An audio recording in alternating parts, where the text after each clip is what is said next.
Mbote bandiko balandi ya Canal Congo Télévision, balandi ya CCTV, balandi ya Radio Liberté Kinshasa, bino bolanda biso na poto na zela internet. To zane sengo pona kokuta na bino mikolo ibele to zoli kasusute bimboka ko makambo ibele actualité mikolo yo makambo ya coronavirus iza ko préoccupé bongo ba nation bima nyoso ibele ya mboka na biso ya mokili oyo RDC za épargné to zapela kati makambo na Kinshasa particulièrement eza kati ya makambo ya fièvre wana o ya épidémie to pe pandémie ya coronavirus iza ko tungisa bato déjà balobi 98 cas wana la journée soirée à lundi. Statistique oyo inerbe pesa ki yangwana 98 cas confirmés oyo attesté positif awana mboka na biso 8 décès puis 3 personnes guéries na Covid-19. Alors Kinshasa ezali bongo capitale ya mboka na biso boyebi yango malamu pour gouvernement provincial ezali na ba meko pona kozwa pe ba décision pona ko lutter contre pandémie zokande ezali en même temps siège ya institution ya mboka na biso parce que gouvernement central ezali ko siéger awa présidence ya république ezali awa ba institution so ezali na Kinshasa. Est-ce que les lots pour le gouvernement provincial va peser na moi liberté à kozwa ba décision pour accompagner par exemple état d'urgence allé décrété par le président de la République ou bien gouvernement provincial et autres à étouffer le gouvernement central et autres à confiner le gouvernement central.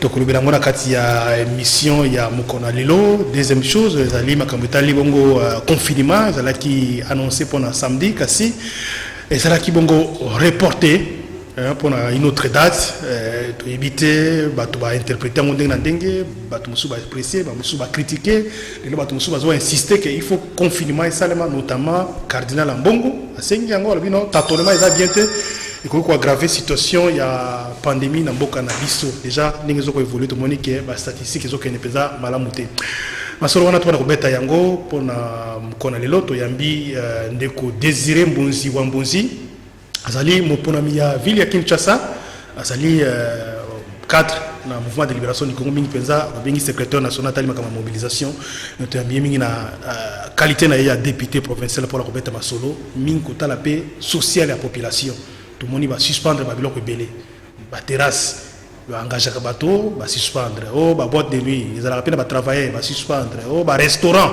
il coûte ça mongo par jour ceux qui ont chiffre d'affaires combien ba suspendre les lois bato pe bazoli la mingi ke makambo ba loyer pe ba suspendre mais gouvernement lobi non ba bailleur ba bengara ba loi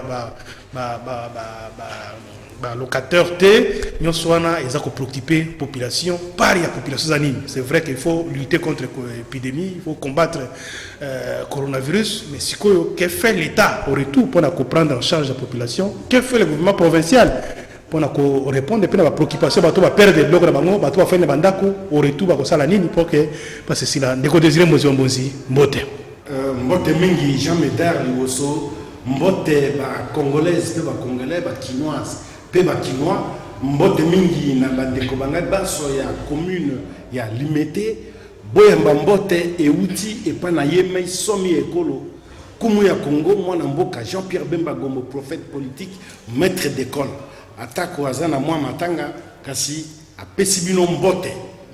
Merci beaucoup.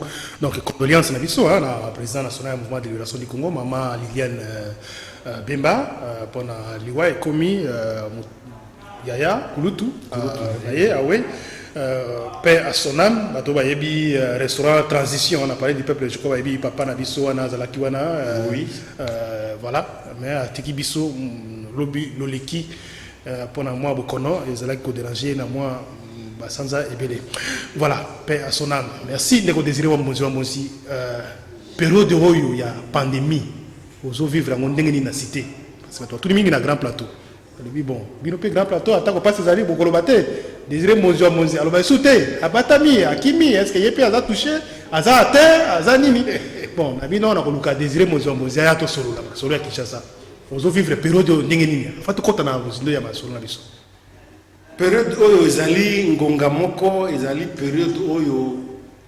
makanisi ya bato ebele ekomi kotambola baye bawanganaka nzambe bakomi koluka nzambe elongi na ye ba oyo bakanisaki mokili ezalaka nde poto bamoni lelo te mokili ezali pe awa tokoki pe kotonga mboka na biso awa na Kisasa tokoki pe kokomisa mboka na biso awa lokola poto mindele bayaka awa tokoki pe kosala lola na biso awa paradiso na biso tokoki pe kosala yango awa na ngonga oyo boye ngonga oyo epesi lisusu lite ya monene ete biso tozali na mboka elengi mboka oyo nzambe akokisa nyoso kasi biso moko tomiyebaka te ngonga yango ngonga oyo bato bavandi epesi bato mateya mosusu ebele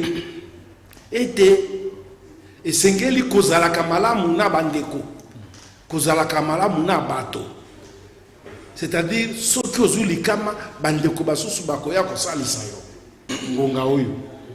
ngonga oyo ezali ngonga oyo esengeli peuple congolais akomi kokanisa kotala l'état bakambi na biso ya l'état bakambaka biso lolenge nini ngonga yango oyo ezali ngonga bakambi ya mboka esengeli sikoyo basosola nini tosalaka na mboka na biso tosalaka mosala lolenge nini ezali ngonga moto nyonso aza kotala ayebike te liwa eza mpo na biso baso donc eza mpe ngonga ezaki bakonzi ya mboka mpe batubela iyo kasi koyeba na bango bayeba sikoyo ke liwa ezali mpo na moto nyonso baoyo bamipesa mosala ale soki oyibaki mpo okoba na pouvoir soki okosaki obomaki bandeko mpo okoba na pouvoir yebaki suka na suka liwa ezali so liwa eyei eyebaka lisusu jet privé te ezali te eyebaka lisusu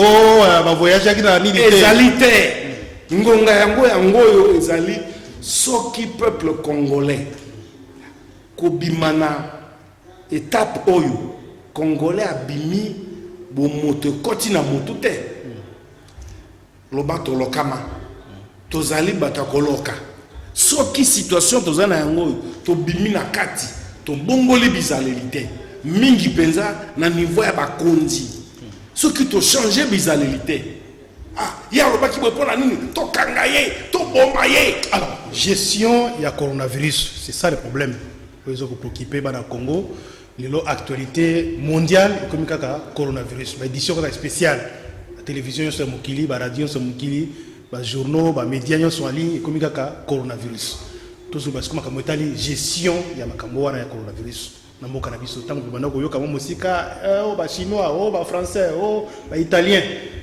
finalement ekomi na mboka na biso est-ce que obanaye s'attendre que coronavirus ekomi pa na biso tozalaki nde koloba mpe ngai oyo nazalaki koloba nalobi bokono oyo baza kobelela yango na Chine coronavirus na France ekoti oyo soki ekoti epai na biso awa tokosuka wapi nazalaki komituna nazalaki komilobela na ntina mibale na ntina misato ya liboso na ntina nini mboka na biso bahopito ya malonga ezalaka te bahopito ya malonga ezalaka te kende na mama ye moomona nini eza koleka na kuna telema kende na bahopito na biso na kitambo nini eza koleka na kuna oyoki mawa outaki na bokono na ndako oye na hôpital obakisi bokono mosusu mpo salite mbindo nano ya liboso eloko ya liboso kotia yo pasi okuti nano salite esika ozoya kozwa kisi ya mibale oki okomi monganga po asimba yo mbongo nano liboso ya misato soki mpe opesi mbongo basali mikanda esili pharmacie ordonnance elandi talo nazalaki komiloba na obi est-ce soki bokona lolengo ekoti na RDC biso tokobika nzambe kaka kwa lozolo sinon tala likambo ya liboso yango wana ya mibale nayaki kotala soki otali budget oyo etali makambo ya santé mawa Donc, quand on a une responsabilité à l'État, les moyens allaient déjà envisager pour combattre Bokono, Oizo, Boumabatubélé à travers le monde. Mais les lots, tant qu'on passe, comme parce que tout le monde qui passe, Bokono, Utika, Nabato, Bakeneli, Libana, Boka.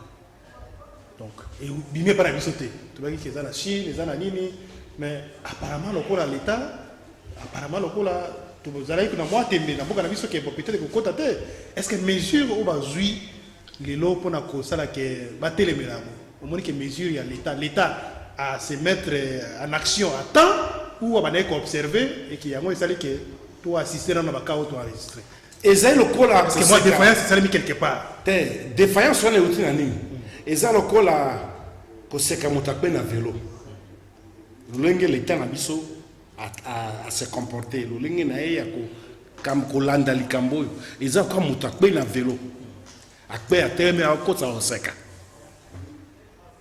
tala soki olandi ba budget oyo mikili mususu eza ko bimisa pona coronavirus pona ko bundana épidémie oyo bokono oyo mikili misusu ba bimisa ba milliards baso bimisa ba milliards ata na Afrique awa nalandaki mboka moko wa ifo la Nigeria na ebite stade bakamati na stade ba bongisi bongisi ba mbeto ba Nigeria na Nigeria biso aboye ba équipé yango malamu ba équipé kitoko ba milengele kina yango biso ato milengele kite l'État a milengele kite on a aucun sabato parce que nakamusa ba pour la nano ba découvrir carte na mboka na biso ministre de la santé alikaki alobaki amona polele alobi awa boy to sito ti ba disposition à aéroport mutu akota kaka pa bakoyeba waza matata jamais na quarantaine non tongi na côté ya malina ya sele to bongisi place to aménager ba Alexandre Etando jamais darli peut-être yo la maki information na te jamais darli oso premier cas liboso ba la kisa kibiso awa ba toyoki nano liboso kaka ye na ministre wana ya santé oh non sujet belge aye awa azana corona atiki sujet belge est comme sujet français oh non est comme sujet congolais vivant en France toye komo na lolenge nini ska wana esalemi elandemi bato bakomo komituna communication ya lolenge nini oyo eti bato na kati na bokoso kati na yiki to mituni likambo ngo eza ya solo to ya lokuta yango netindaki mama Eve bazai balo ba ke makambo lokotro koti na kati Félix Tshisekedi pe ba bien critiquaki mais communication ya Eve bazai ba bato ba critiquer ma kati mais moi je ne sais pas na ko défendre communication Eve maman Eve bazai bate na ko condamner pe communication na été pour affaire le contrôle to moni yango na ministre oyo oli ilunga na makambo ya Ebola biso zo kanisa te makuto yaki ezolanda ko soigner bato ko somba ba kit ba nini ba médecin bazala bien soigner bien traité bien sécurisé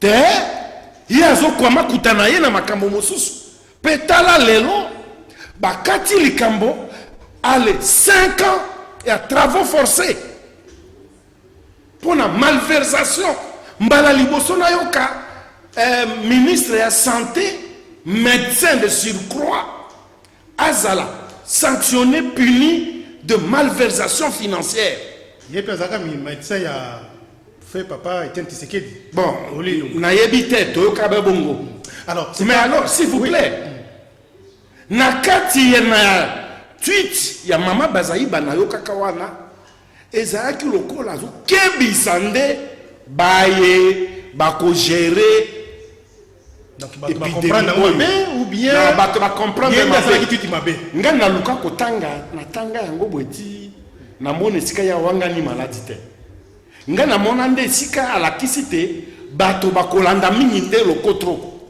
bakotika bokono bakolanda ndembongo. Est-ce que vous avez comme c'est comme ça que moi j'ai compris les loquets bato bazo zala mingi focaliser côté mbongo mais jamais dans la prévention exemple cas illustratif likambo na Ebola bakangi ministre ya santé condamné à 5 ans de prison. Mais Bon, Mbongo, Nakati, il y a Landinde Mbongo. Dossier, c'est ça le malheur. Négo désiré Mozouamos.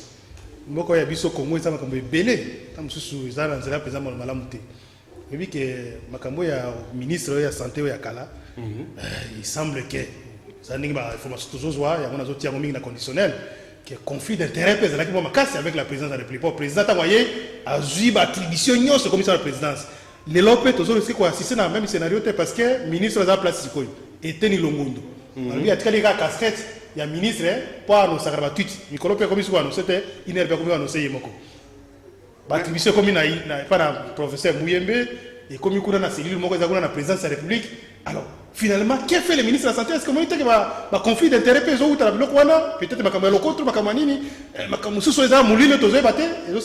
affaiblir action il y a combat même autorité en place pour lutter contre les lois. Jean Médard Liwoso yangonde ezola qui s'appelait été programmation et salimité. Planification à niveau ya gouvernement central et salimité. Tango likambezo le Canada Chine et kati se côté France ezo tambola awa na Kisasa tozalaki na nokolota ndoto awa na RDC tozalaki na makanisi epai misusu baninga bazalaka soki likambezo le kakuna epai boye bozo milengele na koyebisa yo likambo moko Jean Médard Liwoso tango basalaka création ya monseigneur ya cardinal Ambongo bakambi nyonso ya RDC bakatisaki bakei Rome bazolekana na nzela ya wana nyonso kokende Bruxelles Paris wapi bazokende Italie kuna na Rome poto mobimba message na météo ezalaki kokebisa mokili ete tala climat mbala oyo ekozala mabe mingi hiver soki eye ekozala oyo ya somo moi soki ebimi ekozala moi oyo ya makasi mbula soki ebeti ekozala bambula moko ya makasi bainondation ekosalema biso aboye lokola baappareil ya météo ezalaka malamu te mais na poto ezalaki butu moi bakambi na bino oyo ya Kisasawa tous bazalaki na poto bakambi na biso na yo pina kati bakambi na biso bazalaki na Kisasa na poto bazolanda bazoyoka bazomona bazongi awa bazokenda butu moi Jean Médard Liwoso ngana kanisa kite awa potango ane kutakinga kuna tozongi awa totala dispositif mon côté ata lisolo na yango oyokate prévision gouverner c'est prévoir prévision moko par rapport na catastrophe naturelle ezalité. Alors responsabilité à l'état zanini tant déjà ministre topé kumbula matare et rassurer population que tout est à disposition de la frontière aéroport en dire particulièrement conditions à réunir que ceux qui caillent mabé ou tika libana pour détecter un balamoko tout est en quarantaine pour l'équipe tout monde qui est bakaye et zo les gars wana mais jamais bakaye importé responsabilité ya mbula matane kata bakamuza non tout le l'état yebo comme tabumi population les gars pour ma population Jean Médard Liwoso c'est tellement grave na ba mikili misusu bo moto ezali mbelomoni ba démission en catastrophe RDC akukaki kobonga mamalamu akukaki komilengele pona yango potango Chine pe na kati sango tamboli mokili mobimba tozolanda ngo lokola nde film to comme kotala ngo lokola film etalinde bango yango na bandaki na lobi hiver bandi ko beta na poto biso abo inondation tozolanda hiver nde na film kasi inondation na sa makolo na biso. Donc prévision égalité ça veut dire quoi? Ce qui n'a bandaki même le solo ya ba budget à l'état ya ministère de la santé au comment que il y a un cas très sérieux une rubrique na kati na ba budget na biso nyonso ezala na national ezala na ba provincial comment on a budget réservé exclusivement na ba cas ya protection civile par rapport na ba calamité ezalaka te soki ezali alors c'est minimisé totambolaka ndenge balobaka na armée totambolaka bon taba awa bebo tovandi bato bimi na ntongo oyo koya eya toleka dabwe soki mbula ekobeta ebeta moi soki koya eya et c'est ça donc on est surpris tokomi lokola bato tosutuki toyebaki te ke corona ese bandi na Chine toyebaki te ke ese katisi ekomi na France toyebaki te tokomi lokola bato toyebaki te et okomona wana Jean Médard Liboso budget. Est-ce que si va déterminer budget, besoin réel? Ça qui a critiqué, c'est 1 million. Mais Jean Médard Liboso, 1 800 000 $, c'est quoi? Tango Mikili Mosu, c'est un milliard. Jean Médard. Combien de respirateurs? Il consomme combien de masques? Il consomme combien de masques? Combien de respirateurs? Et qu'on fout à prestation à médecin boni. Et puis, est-ce que les médecins ont besoin de alors, deuxième Jean Médard, pardon. Est-ce que les médecins ont besoin de combien de tâches? Baza peut qu'on soit moins loco. La prime de risque, est-ce qu'ils allaient à la hauteur? Infirmier, gardien, au centre, est-ce que c'est à la hauteur? L'année dernière, la marche, on va réclamer le droit à bango. On va gaz lacrymogène, il faut trop rappeler. Mais oui, je me souviens. Dans Willery. Oui, médecin. Pour réclamer une marche pacifique, mais on va mettre gaz lacrymogène. Maintenant, ils sont au centre, il y a. Hein, pour tout ça. Alors, c'était une parenthèse. Les lots, de comme on a un cas de coronavirus, nous avons un hôpital qui chaque fois qu'on a un pavillon, métier interne, on a un tout cambila, c'est non,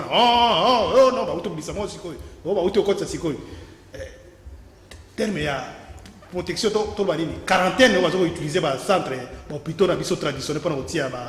Batuana ozomona ngondenge ni ezama malamu ezama be wana pa gouvernement nous saki biso ko construire quand même moi loko kuna na sele kuna bona komotali quarantaine mais comme siko ki bakomo tia ngona na Ngalema batia ngona Saint Joseph batia ngona clinique universitaire batia ngona sino congolais koto wana omoni ngondenge ni Jean Médard Liboso na bandia wana lisolo ko yebisa yo na o to bengi improvisation planification ezalité.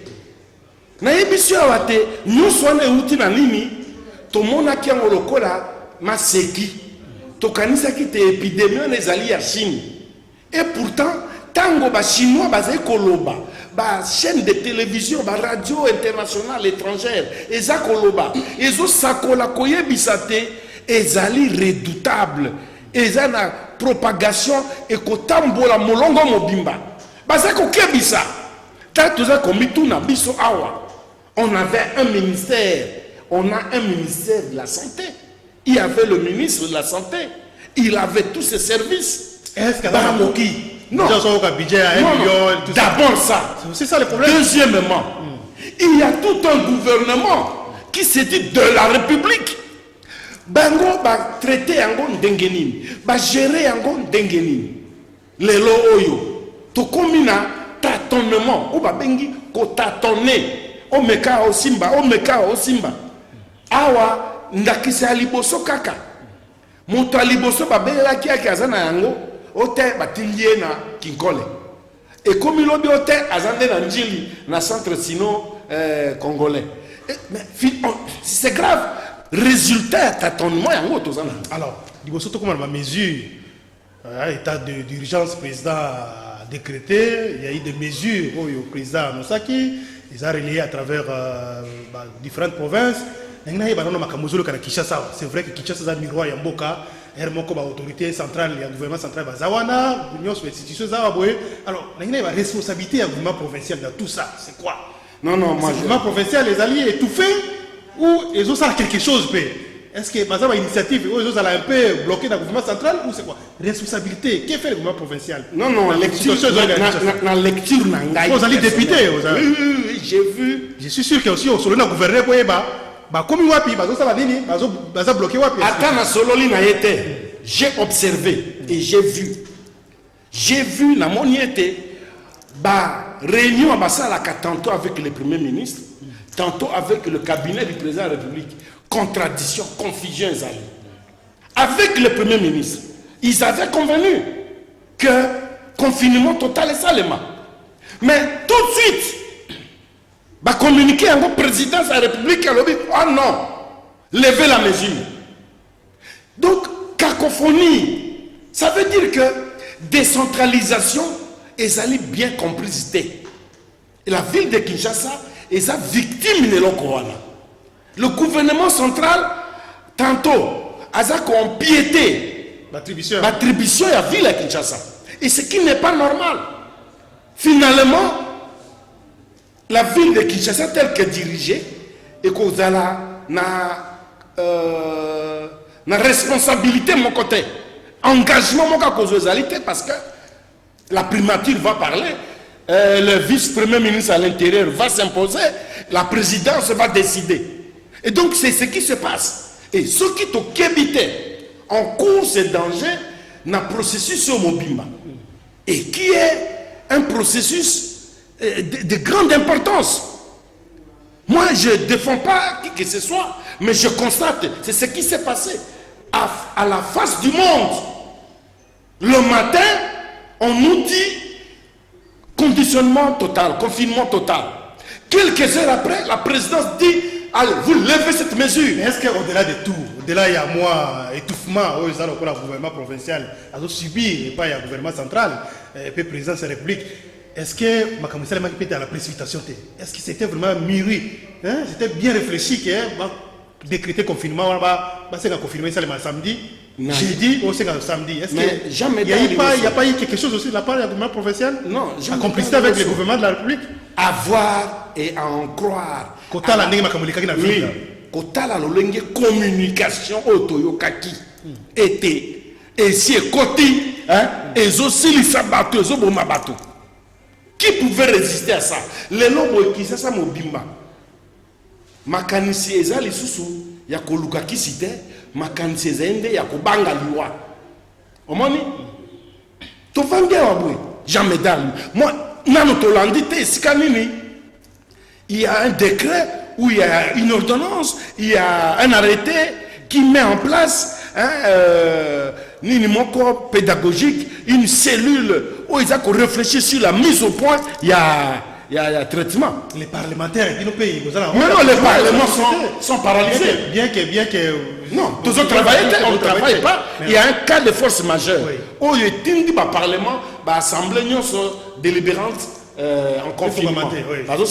Mais est-ce que on est lié? Il n'y a pas moyen aussi à impliquer par exemple dans la sensibilisation? Ne fût-ce que attendre les élèves à Réno, doter de moyens à niveau institution pour sensibiliser la population.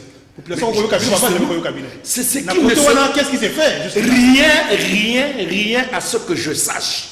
Rien. Je suis en communication avec le président de l'Assemblée provinciale de Kinshasa chaque jour, matin, midi, soir, na bengaye, na tuni, boni, rien en ce sens. Rien en ce sens parce que apparemment c'est la primature, c'est la présidence qui gère la situation. Il y a santé publique, il y a coronavirus. Nous devons accorder seulement quelques minutes. La santé, c'est très important. Le Belango, c'est spécial grand plateau. Tout ça, nous avons rappelé dans la radio, nous avons Désiré Mbouzi Wambouzi. Azali député provincial à Kinshasa, Azali cadre du mouvement de libération du Congo. Alors, Désiré, ma mesure, d'abord, état d'urgence. On va convoquer, on va décréter, on va prendre au moins un député. Bon, c'est normal, c'est l'état d'urgence. Avec toute responsabilité, c'est. L'état d'urgence, c'était normal. Mais les mesures d'accompagnement. C'était opportun. C'était opportun. Mais ma mesure d'accompagnement. Alors, l'état d'urgence, c'est ça décrété après les différentes mesures. Le président, nous savons qu'il suspendre les restaurants, suspendre les terrasses, les bars, moi, je suis au fond dans na coin place au temps sur votre assemblée vous osonga bon fana wana na uleri wana moya fana sur zate non non jamais d'art face à une situation aussi explosive et bien monsieur Koufili le comité malama ko morgue destination ba mesure wana ezala qui importante et utile pour prévenir tout danger. Maintenant tant on va décréter état d'urgence, j'espère que tant on va décréter ezala qui suite et observation et résultat ba mesure wana ndé siko va décréter état d'urgence pour na kokoma beaucoup plus sévère de sorte que résultat ezala positif. Mais hélas et là que quand musaka biso zaini bato bakokota na aéroport ya njini bato bakokota na banzela bazokota kilikili mais ote aleka kiawa azala kiawa alala ki hotel songolo akoma kiboye mais ba mesure en d'encadrement en état d'urgence on ne sent pas.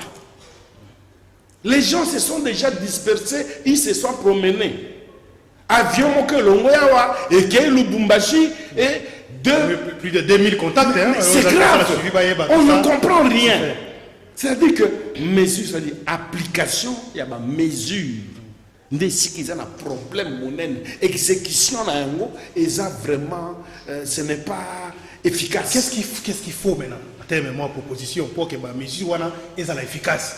Tant que par exemple, à tout moment, on parvenir à décréter confinement total ou partiel. En tout cas, je reviens. Qu'est-ce qu'il faut pour que le confinement, par exemple, soit respecté? Je reviens sur le premier élément. Mauvaise planification qui a conduit à la mauvaise communication. Deuxièmement, tout éviter copier-coller. C'est-à-dire, pour Bassala qui est en France, tout ça exactement en France. Il faudrait que ma mesure est adaptée à l'environnement de l'histoire. Elle est adaptée à la culture de l'histoire. Elle est adaptée à la population de la structure. Quelle structure avons-nous ici? C'est ça le premier problème. Les lots, par exemple, nous sommes malheureusement face à une situation dramatique, mais il faut un fils qui est salarié. Mois de mars, ici, tout continue avril. Le fisc salaire est abattu, foutama. Est-ce que bon, parce que les gens vont aller en confinement. Ça c'est bien, très bien. Mais les gens doivent manger. Pour l'hôpital, et nous, quand ils bossent, on a un moto, Alia Malam. Mais maintenant, vous demandez aux gens d'aller se confiner. Très bien. Vous avez raison. C'est nécessaire. Mais alors, on va priver. C'est bon, ce que vous dites, c'est normal. Il faut s'y priver. Voilà l'État, va foutre anticipativement, salaire, tout ça c'est bon. Et on va priver, on va qui le cola. Non, non,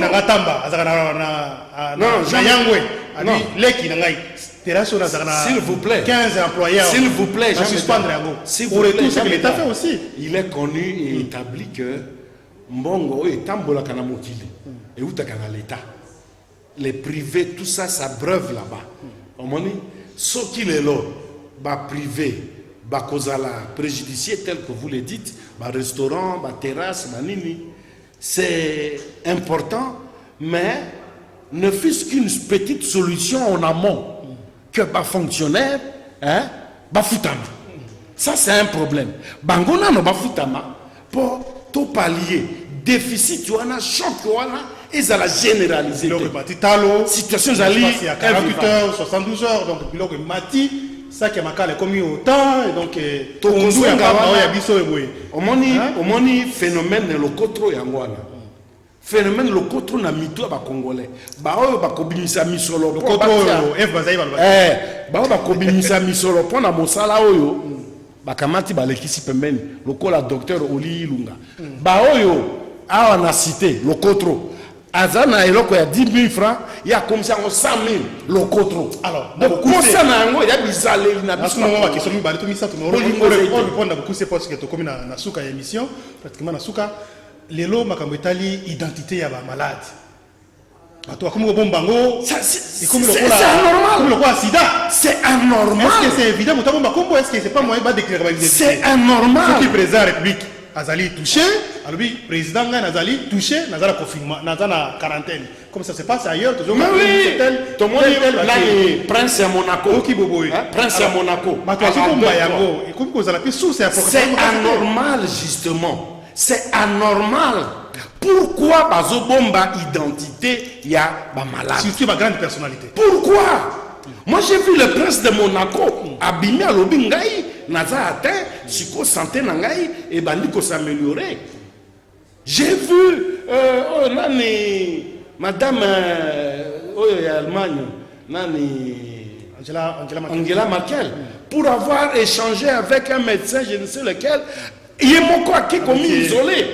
Alors, mais alors pourquoi ici n'a évité? Toi apprécier quand même conseiller Timanga. Hein? Ah oui, ça c'est coup de chapeau. Coup de chapeau. Chaque jour. Ah oui, comme ça. Personnellement, mais en tout cas, par ce geste, je trouve que ça va être responsable. Non, c'est responsable. Vraiment, coup de chapeau de Konanga et Timanga Vidier. Coup de chapeau, c'est ça un responsable.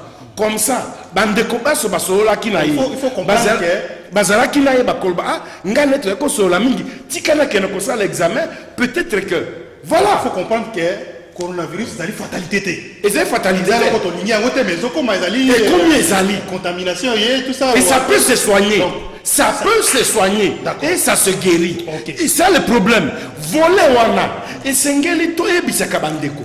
Ete ezali bokonomabe ya ekokipe kobika. Okokibika ezali ndenge ba pays ba Italie tomoni ba restreindre les graves dans bateau ba mimi eza bato belé ne va sauver. Oui, ba comme sauver belé par rapport à bateau bazali. C'est ça. Mais pour na kosuki sa jamais dali woso na moni bazo pesa yo maloba kuna.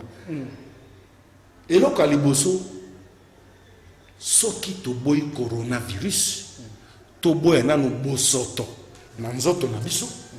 Toboya nano bosoto na bandako to vandi, toboya bosoto na ba quartier to vandi, toboya bosoto na ba terrasse, toboya nano bosoto na ba wenze, toboya bosoto pambate bosoto nde ekopesa nzela na coronavirus etambola lisusu makasi. Voilà. Ndeko Désiré, merci. Et là comme sous préoccuper population ça que dans mikili mususu yo place pandémie zali déclaré. To yamayele azeli bazo kutana bazo sala masolo bazo sala recherche bazo leka ba média pour sensibiliser pour la sabatoni. Franchement mais na mboka na biso aboye biso CCTV en tout cas ata obengi ba média ngo bazo yate quelques rares ministres yaki quand même et bien bazo yate mais on va déployer bato au lieu de capitaliser par exemple ba kametali ba médecine traditionnelle wana hein moto moko a proposé que le président de la République a créé une cellule pour s'occuper de la médecine traditionnelle contre le coronavirus. Mais la phytothérapie. On ne capitalise pas. Phytothérapie est la oui, mais pourquoi pas nous-mêmes ici? Franchement, il faut réunir ces. Mais Essengeli, l'État n'a pas au gouvernement de la République. À ça, là, une ouverture en ce sens, à encourager en haut. Parce que nous n'avons pas beaucoup de moyens. Non, jamais d'Arliwoso. Jamais d'Arliwoso. Mboka Nabiso, professeur Luruma. Hein? C'est distingué ici. Dans ma Kamboya Sida. Tout le monde a qui expérience RDC Zanayango, Tata Docteur Mouyembe. Avec Nini ya Ebola, ya Mbuku. Avec Ebola, lobi abou. Lelo, expérience, ba médecin Nabiso Bazanayango, ba chercheur. Mais bâtir bango ensemble. Merci. Bâtir ensemble à cette occasion, peut-être que guérison mondiale, que qu'on a la RDC. Merci beaucoup. Tout ça va expert, va spécialiste là. De comment quoi yaki a biku tu médecin to yambaki a bino même maladox wana et cause à la quoi préventif mais apparemment bazo que la état combien pays nerve combien président de la République. Les lobes biso banda kiawa, jamais dans liboso. To rokin to zaki na ngwa to message na ngwa. Si yangwa na comme combien ça moki mobimba. Ça veut dire que RDC to kokipe ba chercheur ba médecin na biso. Solution comme utawa. Merci beaucoup. Pas ba ngonzela gouvernement de la République. Merci de Désiré. Maninga na kesolia na coude ndenge bazo senga biso na geste barrière donc ko kesola ko théâtre boité za mabe et puis ko sukuna boko régulièrement ndenge bazo sabiso sukuna boko régulièrement à tout moment il faut sukuna boko éviter ba mbote maboko éviter ko embrasser bato ba besi wana hein bo pemisa ngoma muke atana ndako mwasi na yo ndako pemisa ngoma besi wana muke hein moi na distance faut ko éviter ba biloko wana oyoki moi fièvre comme ko matata oh makasi ozo kanzo bien te benga munga nganoki oyoki o respiration za malamu te ko hésiter te. Hein? Donc c'est très important. Jamais da. Na nyoso wana ba geste barrière wana ekutana. Na ekutana na bopeto na nzoto na yo na ndako na yo na avenue na yo na quartier na yo. Na ensuite na clôturer émission. Doudou Asiayoki. Merci beaucoup Ndeko Désiré Mozambozi. Nous toli ki amezate ke mutu nyoso soka beli na cité o assimiler pas normalement au coronavirus parce que ça devient aussi dangereux. La cité wana na ke l'hôpital so salika au moins bato tout comme otala bato comme posa pemeni mais fièvre pesa na normal hein tamu so bela normal tamu so gana da grippe na tamu so avant coronavirus ekota okoya ko penga ngai okoyina ngana cité parce que non tout ne dit pas nécessairement que mutazana coronavirus. Hein? Donc il y a des choses que il y a température no peut comme à 38 40 peut-être ça passe mususu ils ont nécessairement pas coronavirus donc la société il faut tout tika ba pratique wana lobin de ko na biso timanga les conseillers na yoki a sali tweet na pas ko le fait que ba maki na hôpital moko ouais ba tala ba sali examen ba poumon ba rejeter ba ko sali examen heureusement na hôpital moko za na première ya ba chinois ba ko ndimatar pour que ba sali examen wana bon so ba zo rejeter déjà moto quoi conseil spécial le chef de l'état biso ba mususu ba mususu ya simple ya société ko za ndenge nini so muta tomber malade wana donc problème ya prise en charge il faut que batale la mingi ba to belé ba kaoto dénombré ba to kufia wa ba information za toujours que prise en charge et za la qui besoin la monter. Merci beaucoup Ndeko Désiré Mozambozi, merci na Doudou Moutiri, merci na équipe Aleka Bongo Moron Djambé puis Bruno Zinga Karine Bébé de Tukutani Malasima bino Holanda biso na poto Doudou Moutiri.tv au sanate ah Doudou Moutiri TV. Voilà. Bon appuyer site wana ndeko Doudou Moutiri hein azo kadai manager hein so za na poto za wa les États-Unis benga ngai benga Doudou Moutiri o appuyer site wana pour que ne liboso. Merci beaucoup Ndeko